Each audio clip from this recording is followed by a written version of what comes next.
चाहिँ कहिले पनि सानो ठुलो हुँदैन र हामी कहाँबाट आएको र हामीले गर्ने काम चाहिँ कहिले पनि बिर्सनु हुँदैन, चाहे हामी सहरमै बसेर पढे पनि। हेलो एभ्रिवान, स्वागत छ मेरो आजको भिडियोमा। र आज चाहिँ मेरो भिडियो मर्निङ वकबाट सुरु हुन्छ। आज चाहिँ म एक्लै मर्निङ वक आएको छु, हेर्न सक्नुहुन्छ गाइस। कति दिनपछि मर्निङ वक आएको थिएँ र यता चाहिँ म एक्सर्साइज पनि गर्न थालेँ। जति मलाई आउँछ उति नै गर्दैछु। मेरो चाहिँ साह्रै कमरहरू दुख्छ, अनि त्यसैको लागि मैले चाहिँ यो एक्सर्साइज गर्दैछु। अनि एक्सर्साइज गरी म पनि अब घरतिर आएँ। घर आएर दाँत ब्रस गर्न थालेँ। दाँत ब्रस गरी फेरि पानी पिन थालेँ। मलाई चाहिँ बिहान पहिला 1 गिलास पानी चाहिँ चाहिन्छ, तातो पानी जसरी भए नि। तातो पानी पिओरी फेरि यता आएँ बिस्ताराहरू मिलाउनको लागि। आज चाहिँ मेरो काम घरको धेरै थिएन, खालि बिस्ताराहरू मिलाउने भाँडाकुँडाहरू मोल्ने मात्रै थियो। अनि यता चाहिँ बाबाले भात पकाउँदै हुनुहुन्छ। आज चाहिँ बाबाले भात तरकारी बनाउनुहुन्छ। अनि गाइस, हजुरहरूले सबैले सोध्दै हुन्थ्यो कि तिमीहरूको कतिवटा गाई छ भन्नुहुन्थ्यो। कतिले मलाई पर्सनली सोध्नुहुन्थ्यो र मलाई चाहिँ थाहा थिएन होइन। पहिला फर्स्टमा चाहिँ हाम्रो गाई कतिवटा छन्, बाख्रा कतिवटा छन् भनेर मलाई थाहा थिएन। जस्ट थाहा थियो कि छन् भनेर। यी चाहिँ सबै जर्सी गाई र जङ्गली गाई हो, र यो सबै गाई चाहिँ बाबा लानुहुन्छ खोरी जङ्गलतिर हेर्नको लागि। सायद हाम्रो गाईहरू चाहिँ 10-15वटा छन् होला। अनि सबै लानुहुन्छ बाबाले जङ्गल हेर्नको लागि। अनि 2टा बाछा चाहिँ घरमै बान्छौँ, हाम्रोले सानो छ। अनि दुध दुनुहुन्छ, अनि त्यसैको लागि घरै बान्छौँ। गाई नभएको भए सायद हामी यति धेरै पढ्न पनि पाइन्थेन होला।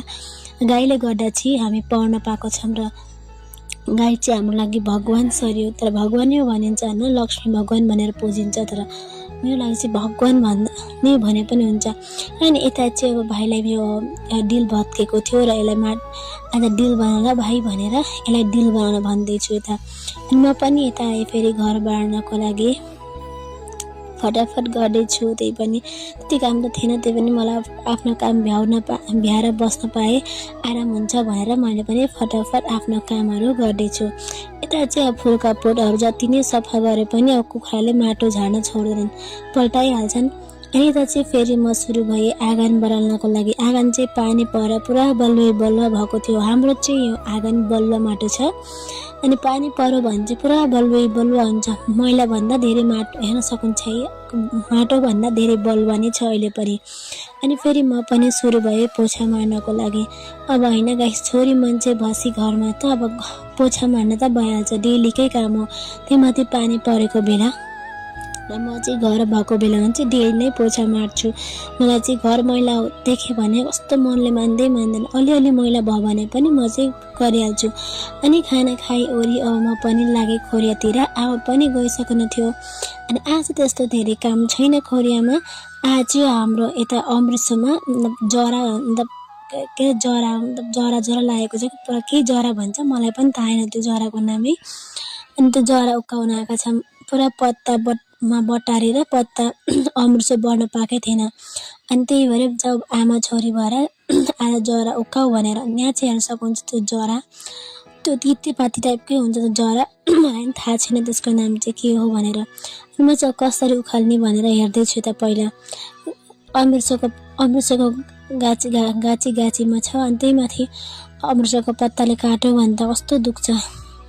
अनि चाहिँ म पनि सुरु भयो आफ्नो काम गर्नको लागि। उता पनि आमाले जरा उक्काउँदै हुनुहुन्छ। अनि एकछिन काम गरिओरी अब हाम्रो पनि बेला भयो घर जानको लागि।